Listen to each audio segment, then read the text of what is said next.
Chapter 18 One New Humanity. So then, remember that at one time you were Gentiles by birth, called the uncircumcision by those who are called the circumcision, a physical circumcision made in the flesh by human hands. Remember that you were at that time without Christ, being aliens from the commonwealth of Israel, and strangers to the covenants of promise, having no hope, and without God in the world. But now in Christ Jesus, you who were once far off have been brought near by the blood of Christ. For he is our peace; in his flesh he has made both groups into one, and has broken down the dividing wall, that is, the hostility between us. He has abolished the law with its commandments and ordinances, so that he might create in himself one new humanity in place of the two, thus making peace, and might reconcile both groups to God in one body through the cross, thus putting to death that hostility through it. Ephesians chapter 2, verse 11 to 16. Paul describes the extraordinary integration in Jesus Christ of those who were previously divided, the circumcised and the uncircumcised, Jews and Gentiles, although in some places these separations and tensions continue, in other divisions are now more prominent across the world. Tom Wright, in an introduction to Ephesians, broadens out Paul's celebration of this new unity, showing its relevance for Christians in every place and age. If our churches are still divided in any way along racial or cultural lines, Wright notes, Paul would say that our gospel, our very grasp of the meaning of Jesus' death, is called into question. There are many things today that still divide both church and society. Churches have not begun to come to terms with the institutional racism that was allowed to alienate the Windrush generation, and which still stands in the way of people of different cultures and ethnicities, preventing them from fulfilling their God-given potential in ministry.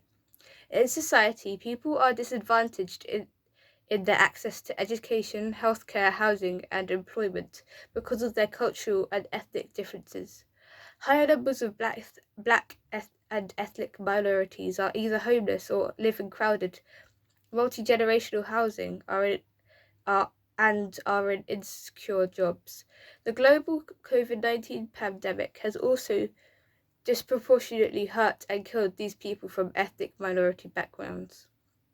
In this context, what does it mean to say that Christ is our peace, and that in his flesh he has broken down hostility between us? What does it mean to be part of a new humanity? We start by recognizing that we are all connected. No one's choices are purely individual, and our actions reverberate around the world. Climate change, which is exasperated by our affluent lifestyles, excessive consumption, and ever-increasing global travel, disproportionately affects the world's poorest.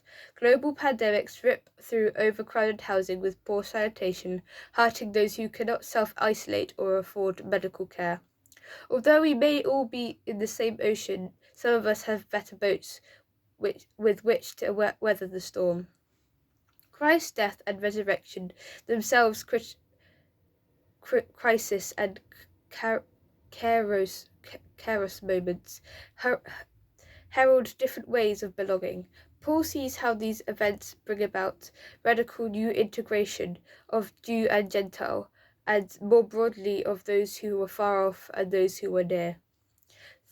Through the deep, dark suffering and the long Lent of the 2020 global pandemic, small signs of resurrection hope emerged. The impromptu music concerts taking place on neighbourhood balconies, practical care being offered to the isolated, restaurants providing banquets to the homeless, clapping for carers, valuing teachers, recognising key workers instead of celebrities, breathing cleaner air.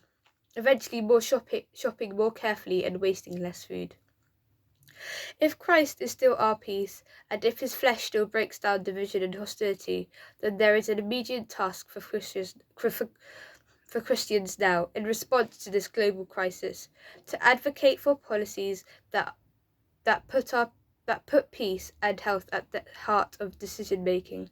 In London, when it became clear that the COVID-19 pandemic would spread like wildfire amongst rough sleepers, temporary accommodation was provided for them in the capital's hotels. That kind of short-term response needs now to be turned into long-term provision, along with making land and property available for those who are vulnerably housed and whose health is precarious.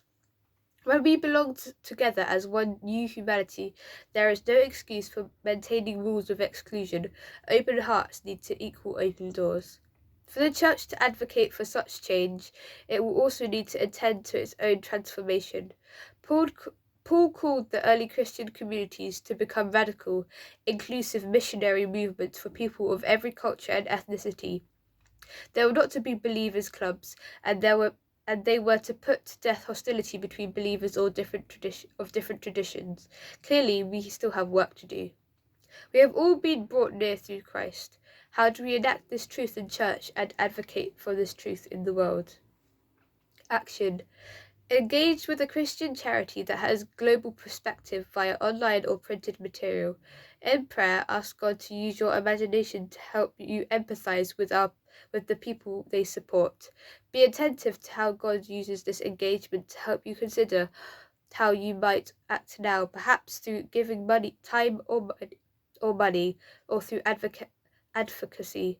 Be attentive also to how God is asking you to change, enlarging your humanity in a way that affects your relationship at home, at work, and in church. Prayer. We are no longer strangers or aliens.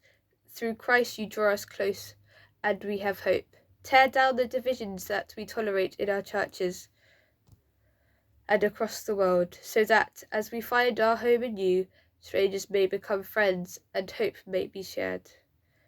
Note: